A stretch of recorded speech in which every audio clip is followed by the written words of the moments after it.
Every story has two sides, but what if you only heard one? How do you know if you're being protected by your parent or manipulated? I used to think I was being protected, that everything done was for my own good. But sometimes protection and alienation can look a lot alike. And once you're caught in the middle, the line between them blurs.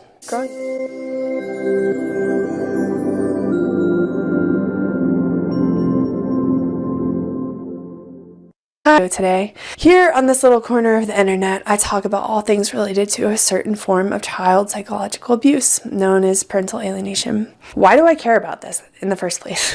Well, I actually went through it starting around the age of 8 and 9 during my parents' divorce. My mom began to go on an obsessive rampage to manipulate me into rejecting my dad. It completely worked, and I did this. I rejected him because I was made to believe terrible things, that he didn't love me, that he's selfish, narcissistic, bad, abusive, and I rejected him for the next 20 years without true justification. I learned the truth about 2.5 years now. And anyway, since then I've been on this journey to heal and rebuild my relationship with my dad and also speak out about this form of abuse. Not a lot of people know what it's called, but it's actually very common, and you'll find people everywhere that have been through this. So that's a little about me. Let's get in today's video. Growing up, I heard a lot of stories about my parent. Stories maybe meant to protect me, or at least that's what I was told. I was made to believe I had one good parent and one bad parent. I was told that my quote-unquote bad parent was dangerous, selfish, unreliable, and didn't love me. That every minute I spent away from them was another bullet I dodged. As a kid, I believed everything that my good parent made me believe. The fear felt real. I'd been told all the horror stories so many times, I believed them. To me, they were real. But here's the thing. Sometimes what is supposed to feel like protection isn't protection at all. I didn't realize it at the time, but something was not adding up. There were too many secrets, too many questions left unanswered. This all started around the age of 8 or 9. For the next 20 years, I believed all these lies. And I believed that my quote-unquote good parent was truly protecting me from my other bad parent. Flash forward 20 years to 28 years old, one day I learned the truth. And that shattered everything that I thought I knew. I started to wonder, had I been protected, or had I been kept in the dark? Had I been manipulated? Had I been turned against someone who never had the chance to explain themselves? Parental alienation can look like a whole lot of different things. Sometimes it's obvious. Bad-mouthing, denigration, blatant manipulation. But other times it's very subtle. It can be disguised as protection. And that's where this gets really dangerous. The problem is, who gets to decide what protection looks like? And when does protection cross the line into alienation? Is it when one parent constantly undermines and belittles the other? Or is it when a child is cut off from one of their parents without explanation? Told they're a threat but never explained why? The twist? Well, as I got older, I reached out. I asked my dad. I wanted to hear his side of the story. What I found was devastating. I was not protected. I was kept away. The parent that I was made to fear and made to believe didn't love me. The parent I thought had abandoned me had been fighting to see me the entire time. All of this begs a question. How can we differentiate between parents who are truly protecting their children versus parents who are alienating their children? I've done a lot of thinking about this and took a lot of notes. I've come up with the 10 main differentiators, in my opinion, that can point you in the direction of whether a parent is truly being protective or whether they are actually alienating. I know this is a hot topic right now because the term protective parent has really taken off in the coercive control and domestic violence sphere. People have been proclaiming themselves as protective parents, and I see a lot of this. So I think this video is really relevant, and hopefully it can help some people differentiate between a parent who's truly protecting their child and wants the best for their child and a parent who is actually manipulating their child and trying to destroy that child's relationship with their other parent.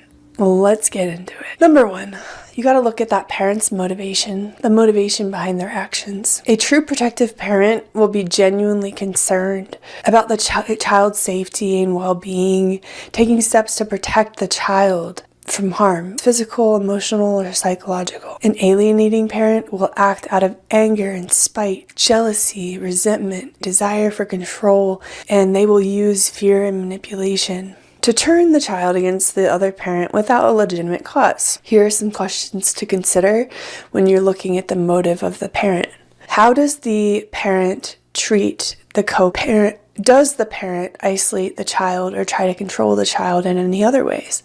For example, controlling their medication, their food, or their social life? Number 2, communication with the parents. A parent who's truly trying to protect their child will usually try to maintain open communication with their co-parent. Even if there are safety concerns, seeking professional mediation or supervised visitation if necessary, the protective parent will do whatever they can to keep the child's other parent out of their life is a last effort decision that the protective parent does not want to make. An alienating parent, on the other hand, will actively avoid communication and obstruct communication between the child and their other parent, as well as often refusing to co-parent or communicate well with the targeted parent. And they will coerce the child to reject that parent outright without justification. There's no actual threat that exists here in this parent-child bond. You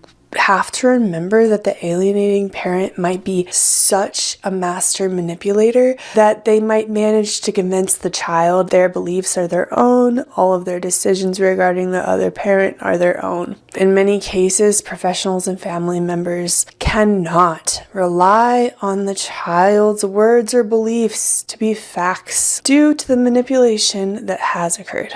A parent who's truly trying to protect their child will encourage a healthy, positive relationship with their other parent as long as it's safe. They will encourage them to foster contact when appropriate and focus on the child's best interests. What an alienating parent do? You could probably guess it. They will actively discourage that child to have a relationship with their other parent. They will sabotage the child's relationship with the other parent. They will criticize and badmouth the child's other parent. They will instill fear and anger in that child towards their other parent. Think about what attitudes this parent displays in front of the child. What attitudes about their other parent do they display in front of the child? Do they ensure that the child feels loved and cared for by both parents? How much information about the marriage in the court case and what's happened between you two adults does the child know? If you haven't told the child this information, it's safe to say that the other parent has, which is a big sign of alienation. A healthy parent will realize that there are a lot of things, especially with marital issues, that children have no place knowing. With master manipulators, they might actually claim to be encouraging the child to see you or go with you, but they're really doing the opposite. I remember my own mom pretending to encourage me to go with my dad, but only to the right people at the right time, which was counselors and family therapy. Please be cautious and aware that these people, highly pathogenic parents, know exactly what they need to say and who they need to say it to. 4, examine the handling of past conflicts. A protective parent will acknowledge past conflicts with the other parent, but will separate that from the child's relationship, not projecting their personal issues onto the child. The alienating parent, in contrast, will use past conflicts as a reason to keep the child away from the parent, bringing up old grievances constantly. Pay attention to how much of this information the child knows. Number 5, the level of transparency. A protective parent is generally very transparent with their actions, willing to involve third parties to help solve problems like a therapist or a court. An alienating parent, they're secretive. They're often hiding their actions from others. A lot of alienating parents will even hide medical records or educational records from the other parent. They might even fabricate and exaggerate situations to create a false sense of danger about the targeted parent. They are the opposite of transparent. However, If you do enough digging, if you talk to a wide enough array of people, you'll start to notice little inconsistencies, lies, things that don't add up. Number 6 is to examine the child's view of the other parent. So the protective parent will teach the child to view the situation realistically, not painting the other parent as all good or all bad. A lot of healthy parents in this situation will try to make the child feel loved, despite the fact that their other parent is doing a really lousy job of making them feel loved. A parent who's truly protecting their child will encourage their child to set healthy boundaries. They will not encourage their child to go no contact with their other parent. Okay, I know there are going to be exceptions to every rule, but this is just in general. An alienating parent, though, they indoctrinate the child with a very one-sided view, making the child believe that the other parent is evil, dangerous, selfish, crazy, and completely unworthy of the child's love. Here's some questions to consider when you're examining the effect that the parenting has had on the child. Does the child express any guilt for rejecting their parent outright? When you ask a child what their targeted parent can say or do or change to improve the relationship, are they able to offer a suggestion? Do they maintain that the parent can't do anything? How black and white is the child's rejection? Are they refusing to see their targeted parent no matter what, under any and all circumstances? An alienated child will outright reject their parent completely, and there's really nothing that can be done to improve the relationship. An alienated child will often show little to no remorse or guilt for their behavior or their actions toward that parent, believing it's completely justified. These are key characteristics that differentiate whether a child has been manipulated or not. Number 7 is the use of professional help. A truly protective parent will seek help from professionals like family counselors, therapists, or social workers to ensure the child's safety and well-being and follow through with recommended solutions. They will try to use the professional help to improve the child's relationship with both parents. The alienating parent, on the other hand, might pretend that their motive is that of a protective parent. They actually avoid and undermine professional involvement. Unless, here's a caveat, unless they believe it will support their agenda or other interventions if they don't fit their narrative. It all depends on how the therapy is affecting the child and whether the therapist is questioning the alienating parent or not. Often these parents will get a new therapist if they're being questioned by the current one. That's as simple as that. They'll do a lot of doctor shopping, therapist shopping. Please keep in mind, these parents know exactly what to say, exactly who to say it to and when to say it. They're very smart, a lot of these people. They will often pretend to comply with professionals. They will often pretend that they're trying to help their child, especially if they're more covert. They're actually trying to manipulate the professionals. A simple way that alienating parents can easily manipulate the professionals, and they do this almost every single time, is that they have to be the first one to approach the professional, whether that's a doctor, a therapist, a teacher, a social worker, no matter what. They have to be the first one to approach that person and spread the lies and the narrative about the targeted parent being bad, horrible, mean, selfish, whatever their specific narrative is. They tell the professional that first. It's a phenomenon in psychology where if you're the first person to tell somebody something, it colors their view of it, and you're more likely to be believed than anyone else who refutes that narrative down the line. So this is an easy way that they spread their narrative about the quote-unquote bad parent to all the professionals, and in that way the alienating parent has a way better chance of actually controlling the entire situation from day one. If you can, please get to those professionals first. Do what you can to talk to them first and squash the lies before they start. Number 8 is the response to the child's emotions. A truly protective parent will validate the child's feelings, try to help them work through them, and comfort the child, support the child.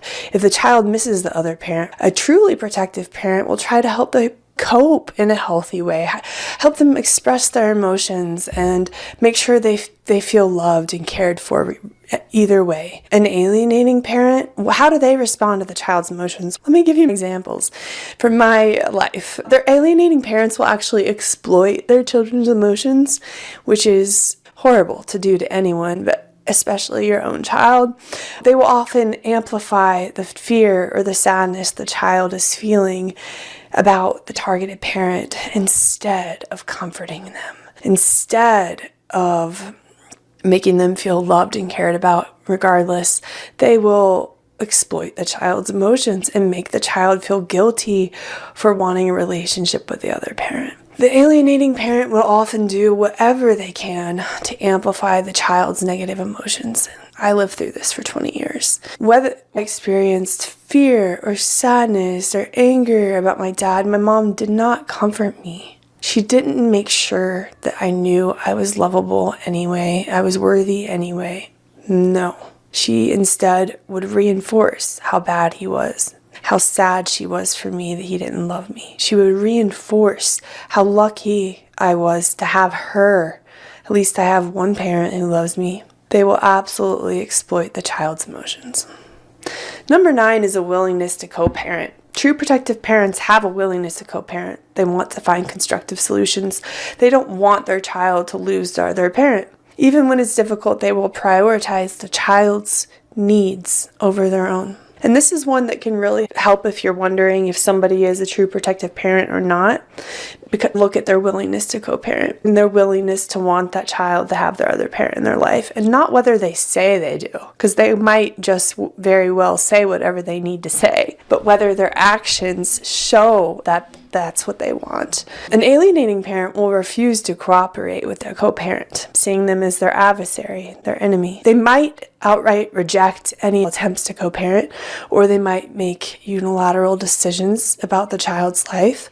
This goes to withholding information and not keeping the other parent in the loop. The last differentiating factor between a protective parent and an alienating parent, in my opinion, is their behavior after court decisions. A protective parent will respect court decisions and custody agreements. Even if they disagree, they will respect the court orders and custody agreements. They will use legal means to address issues of concerns. An alienating parent, what do? Well, they will frequently disregard court orders, disregard custody agreements, make excuses, withhold visitation, not follow through with custody orders, and escalate conflicts despite legal rulings. Custodial interference as well is super common. This is something that really enforced the alienation for me as a child, is that my alienating parent convinced me to do the rejecting by making me believe these certain terrible things. Law enforcement has a really difficult time forcing kids to go with a parent who they claim is abusive, they claim is bad or scary, and that's another tactic that alienating parents use. To find out more about custodial interference, there's a really good page on Facebook called Interference with Child Custody Coalition. They have a lot of good information, and they're really good at helping parents whose custody is being interfered with. The steps you need to take with law enforcement to get that on the record and to handle custodial interference. Here's the thing. Sometimes parental protection, absolutely necessary, absolutely real. There are parents who pose a danger to their children, but sometimes what looks like protection is actually control. And the person who suffers most, the child who's caught in the middle, the line between protection and alienation, sometimes is razor thin. And it's not always easy to see when you're in the middle of it. But once you've been on the wrong side of that line, it changes everything. If you're a parent, please ask yourself, are you truly protecting your child, or are you controlling the narrative? What are your motives? And if you're a child like I was, know this: the truth always has a way of coming out, no matter how hard someone tries to bury it. I learned all of this the hard way, and now I will never let anyone else control my story again.